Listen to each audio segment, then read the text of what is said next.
اب آ جائیں آپ نماز عیدین کے طریقے کے، تو وہ تو ہوتی 2 رکعت ہے، چاہے وہ عید الاضحیٰ ہو یا عید الفطر ہو، 2 رکعتیں ہوتی ہیں اور اس میں 12 تکبیرات ہوتی ہیں، جو ابو داؤد کے اندر حدیث موجود ہے، الموطا امام مالک کے اندر موجود ہے کہ 7 تکبیرات سورۃ الفاتحہ سے پہلے پہلی رکعت میں، اور 5 تکبیرات سورۃ الفاتحہ سے پہلے دوسری رکعت میں.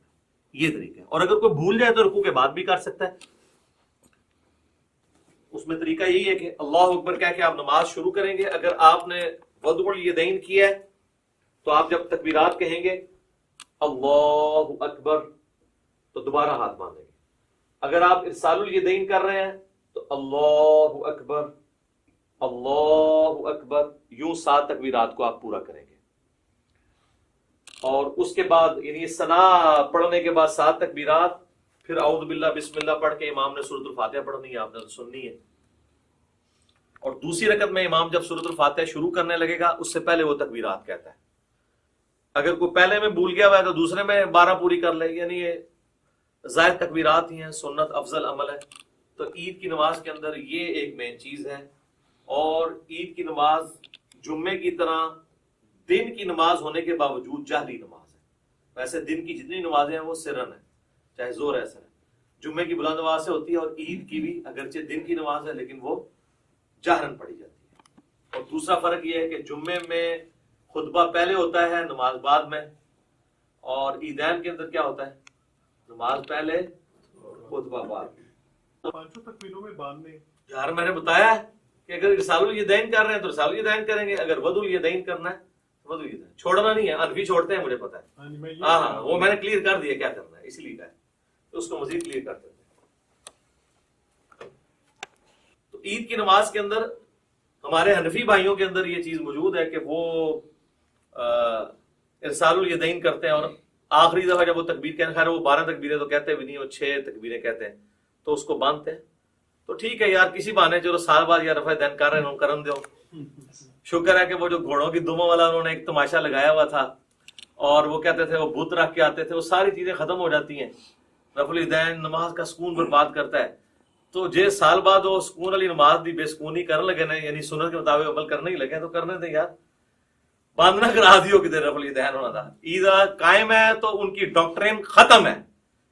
وہ کہتے ہیں نماز کے سکون کو برباد کرتا ہے تو پھر ہر رفع الیدین کرے گا.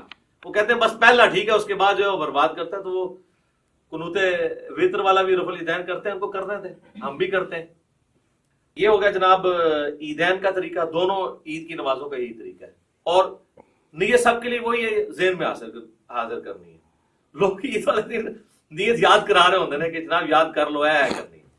اچھا جی، اور یہاں پہ میں آپ کو ضمن بتا دوں، جو ائمہ حضرات ہیں نا، ان کی ذمہ داری ہے کہ وہ تکبیرات زیادہ لمبی نہ کہا کریں، کیونکہ پیچھے مقتدی پہلے ہی اللہ اکبر کہہ دیتے ہیں. اور اگر تکبیر تحریمہ والا اللہ اکبر مقتدی نے امام سے پہلے کہہ لیا، اس کی نماز سٹارٹ ہی نہیں ہوگی، کیونکہ امام سے آگے نکل گیا نا. درمیان والی جو انتقال والی تکبیرات ہیں وہ تو آگے پیچھے ہو سکتی ہیں اس میں، لیکن پہلی تکبیر اگر امام سے پہلی. اب کئی امام جنازے میں، عیدین میں، عام نمازوں میں تو نہیں، زیادہ جنازے میں ہوتا ہے، وہ کرتے ہیں اللہ اکبر. اب نیچے جو بیچارہ شروع کرتا ہے، عیدین میں بھی دیکھا ہے لوگ شروع کرتے ہیں تو وہ اکبر ختم نہیں ہوتا، وہ پہلے ہاتھ باندھ دیتے ہیں یا ہاتھ چھوڑ دیتے ہیں. تو میں تو انتظار کرتا ہوں جب وہ اکبر کے رع پہ پہنچتا ہے نا نماز عید میں یا نماز جنازہ میں، تو پھر میں اللہ اکبر سے پڑھوں. تو یہ آپ ٹرین کریں تو بہتر یہ کہ آپ مختصر اس کو کریں، اتنا لمبا نہ کریں کہ پیچھے لوگوں کے سانس ٹوٹ جائیں، یا ان کو ایجوکیٹ کریں. اتنا لمبا کرنے کی ضرورت کیا ہے؟ یہ تو ضرورت تھی اس وقت جب سپیکر نہیں تھے تو پیچھے تک آواز پہنچانے کے لیے کہ چلو آ ہی جائے کسی کو آواز. تو اب تو ضرورت نہیں ہے. اللہ اکبر سپیکر میں اتنے ماشاءاللہ موجود ہے. اور کوئی چیز اس حوالے سے جو اس کے پوسچرز طریقے کے اعتبار سے آ رہی ہو؟ جی سنت ہے. جنازے میں بھی ہر تکبیر کے اوپر رفع الیدین کرنا ہے، یہ بھی سنت ہے. نماز عیدین میں بھی ہر تکبیر کے اوپر رفع الیدین کرنا سنت ہے.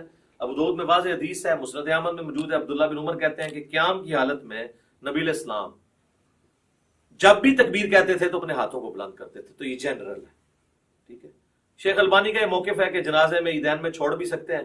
اور یہاں پہ بھی جو البانی صاحب کے فالوور ہیں وہ عید کے خطبے میں کہہ رہے ہوتے ہیں چھوڑ بھی دیتے ہوں، میں کہا خدا دا ناج ہے حنفی سال بعد کرنے لگے جو وہ بھی چھڑان لگے ہو. کیوں اس طرح کی باتیں بتاتے ہیں جو سند سے ثابت ہی نہیں ہے؟ یہ بالکل غلط ہے. رفع الیدین تو المعجم الکبیر طبرانی پہ ہے کہ رفع الیدین کرنے پہ ہر انگلی کے عوض آپ کو 10 نیکیاں ملتی ہیں. تو اسی لیے تو ہم قنوت بطر سے پہلے بھی رفع الیدین کرتے ہیں تاکہ ہم یہ نیکیاں ضائع نہ کریں.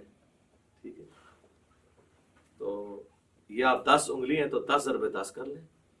تو رفع الیدین کریں جی، وطر میں بھی کریں، عام حالت میں بھی کریں، جتنا آپ کر سکتے ہیں کریں. اب تو اللہ کا فضل ہے کہ رفع الیدین کی ایکسیپٹنس آ گئی ہے. کوئی مسجد ایسی نہیں ہے جہاں پہ آپ کو آمین اونچی کہنے والے رفع الیدین والے نہ ملیں. انقلاب تو آیا ہے نا جی، صدا تو جھوم رہی ہے ہر طرف سے کہ نہ میں وہابی نہ میں بابی، میں ہوں مسلم. علم کی کتاب. اللہ کا شکر ہے لوگ کتابوں کے ساتھ جڑ گئے.